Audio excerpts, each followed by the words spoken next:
여기까지 어떻게 왔는지 돌아보면 하나님께서 함께 하셨구나라는 생각을 합니다. 그 하나님을 바라보는 이 2024년 며칠 되었으면 좋겠다. 하나님을 바라보는 것은 감사가 넘칠 수밖에 없습니다. 왜냐하면 하나님을 바라보면 하나님께서 내게 행하신 일이 기억나기 때문에. 그래서 기억은 다시 말하면 감사로 나타납니다. 그래서 오늘 내일 모레까지 하나님을 바라보는 시간 많아졌으면 좋겠다. 그런 생각을 하면서 오늘 말씀을 좀 나누려고 합니다. 오늘은 행사가 좀 있습니다. 새가족 환영회가 있고 또 진급도 있고, 제가 목이 좀 많이 갔고 요새 독감이 유행이지 않습니까? 그렇죠? 독감인지 아닌지는 확실히 모르겠는데 독감인 느낌이 확 들어요. 가까이 오지 마시면 좋겠다 이런 생각.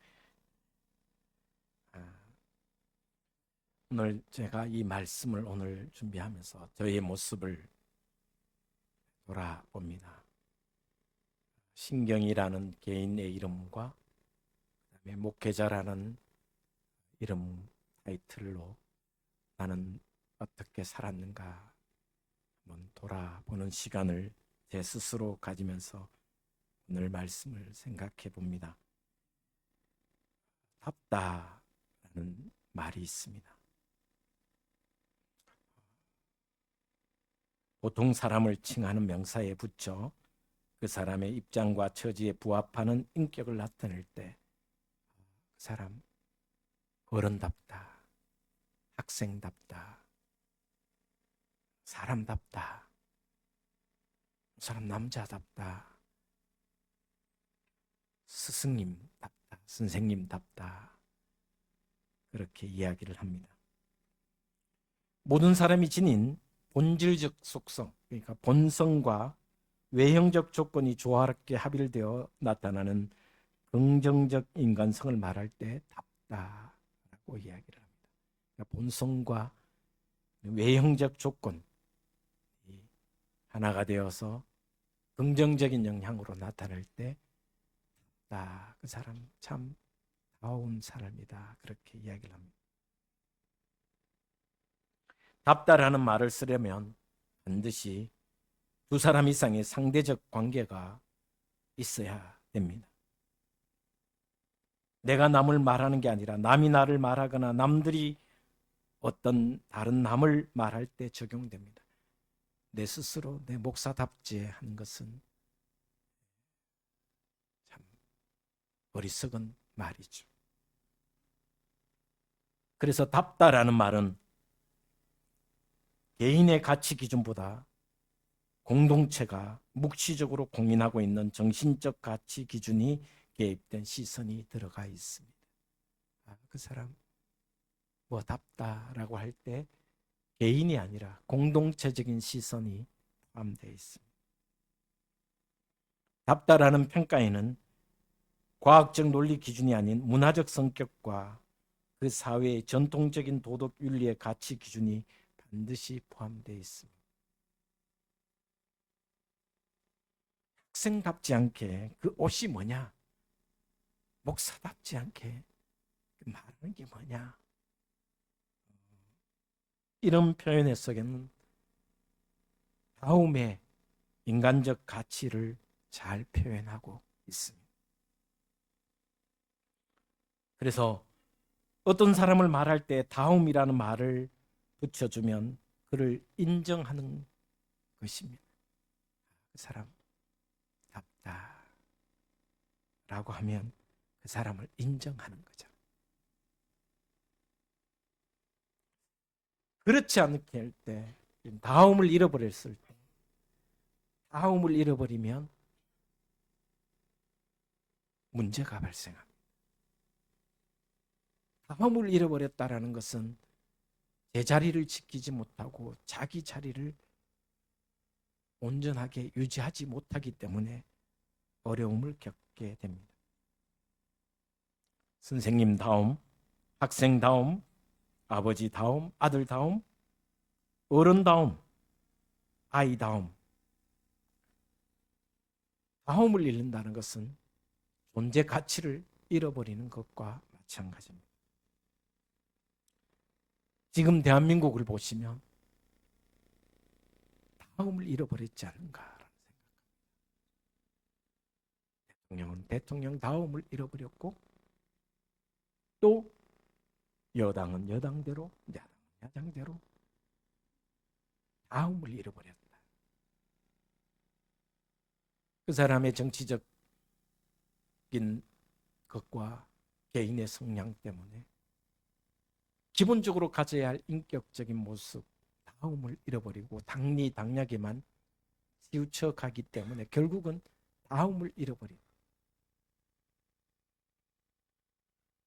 어떻게 보면 우리 사회가 다음을 잃어버려 그 다음 속에 다음을 잃어버린 그 현상 속에 파묻혀 살고 있다라는 생각이 이 연말에 들기도 합니다.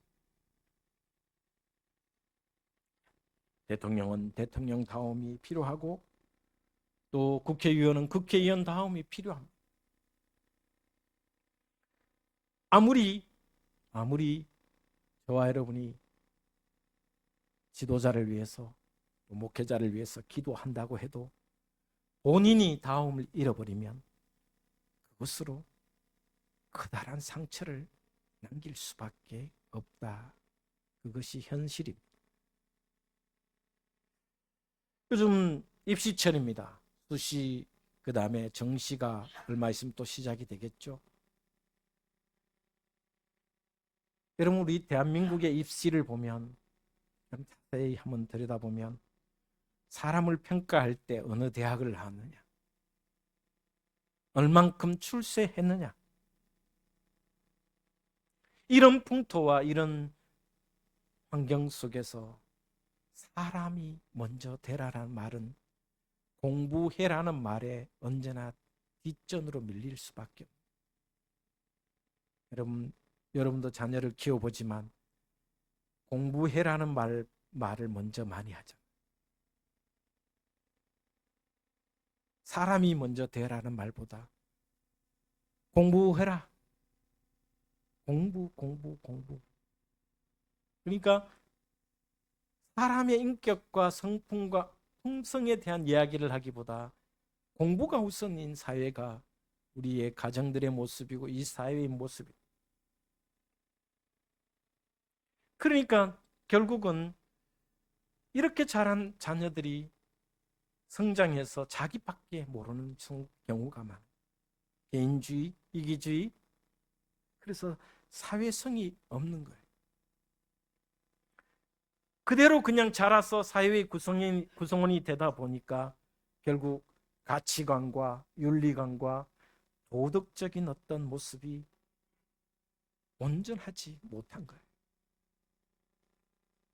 그래서 저는 지금 우리 시대에 수많은 문제들이 있지만 결국은 다음을 잃어버린 세대가 아닌가 하는 생각을 합니다. 모두가, 여러분, 밥은요, 여기에 붙어 있으면 기다리가 아니죠. 밥은 밥 뒷거리를 이야기합니다. 밥이 볼에 붙어 있으면 안 되죠. 밥은 입안에 있어야 되고 위장 속에 들어가야 되고, 그것이 결국은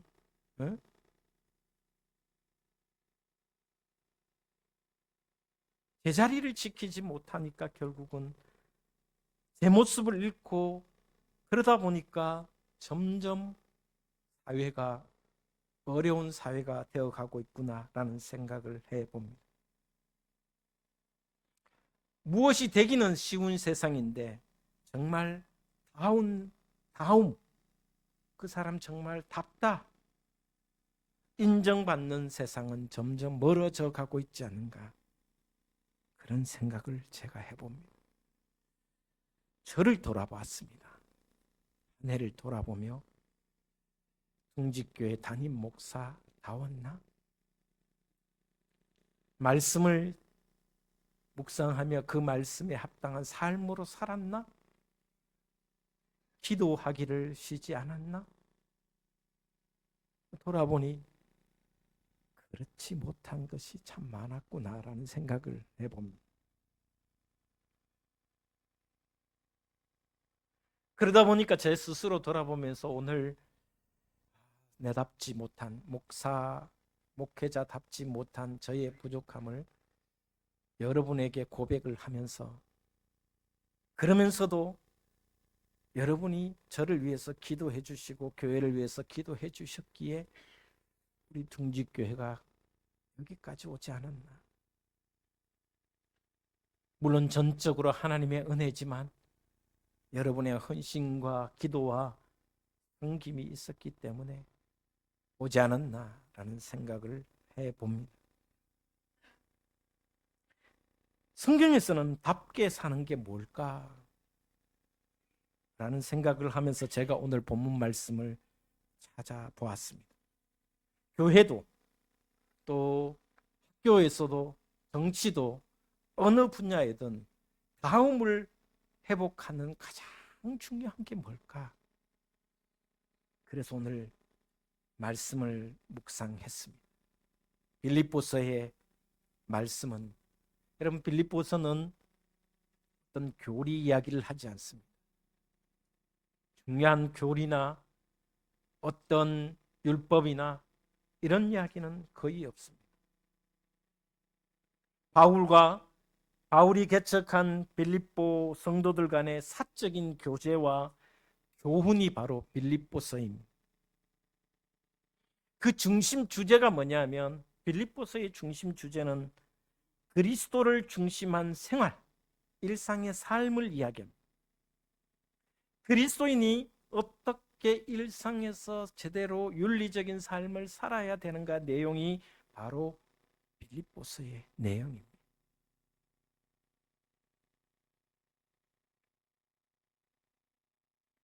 그 이야기를 하면서 오늘 본문 말씀에 두 이야기를 합니다.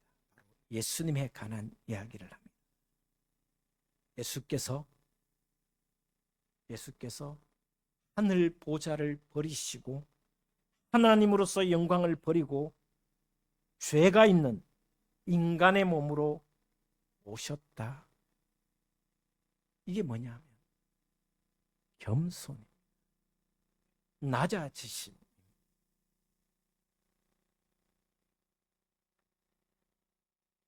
사람됨의 덕이 무엇일까?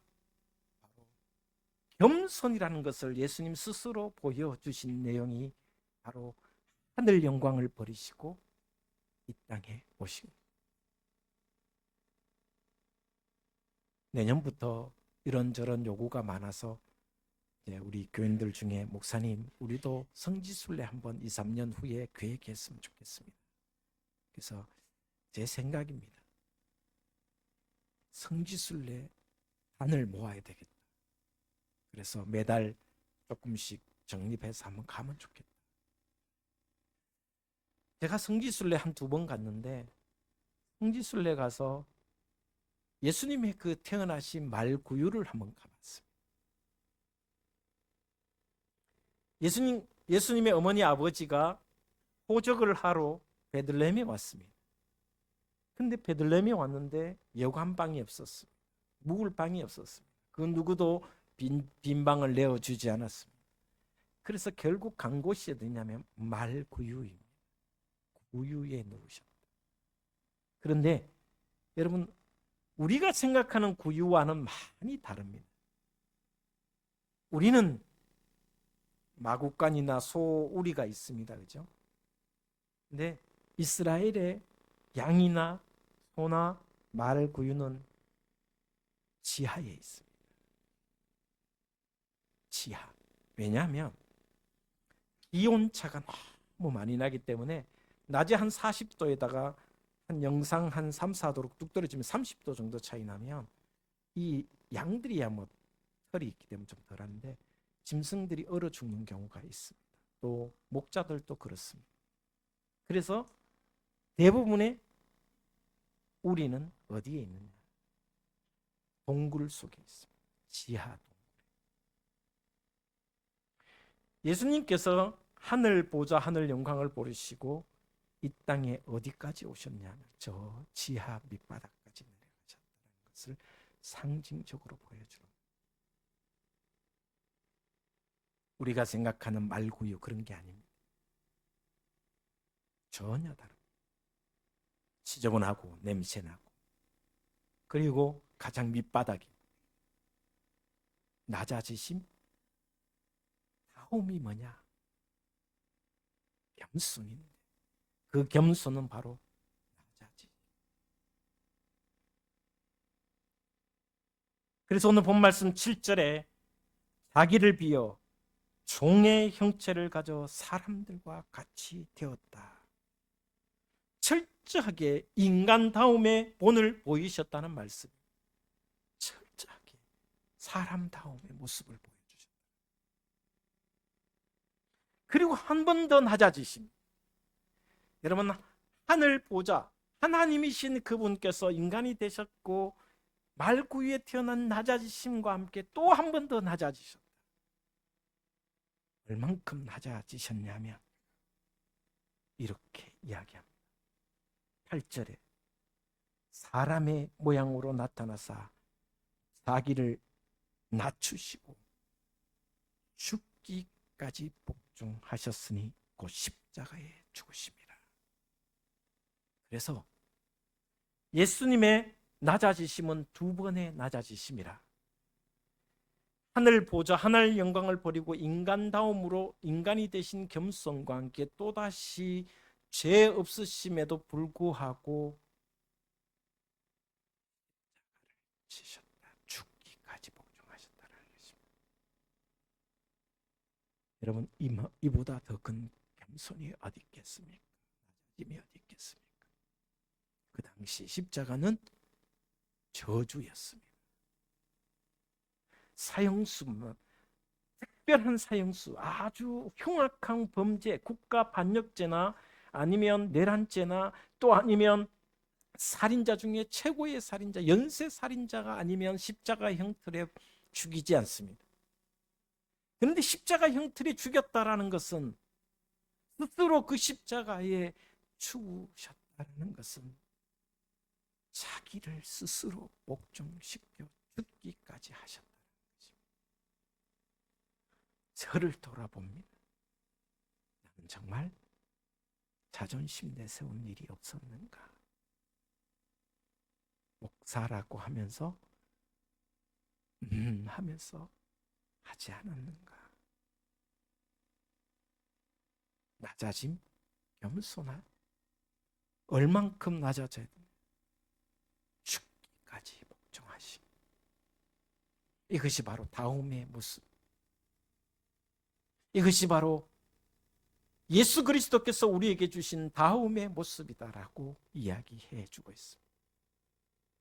저를 돌아보면서 부족했지만 다시 새해에는 오늘 말씀처럼 다음 더 낮아짐, 더 겸손해짐, 죽기까지 복종하며 나아가는 저와 여러분이 되셔서 주님처럼 다음을 회복하는, 그래서 하나님을 기쁘시게 하는, 그리고 세상 사람들에게 내 삶과 내 말투를 보고 내 태도를 보고 하나님이 정말 살아 계시는구나, 정말 사람다움, 정말 그리스도인다움, 정말 교회다운 교회, 그런 교회가 우리 둥지교회가 되고 여러분이 된다면 여러분이 있는 곳에, 여러분이 있는 가정에 하나님의 은총이 가득하리라 믿습니다.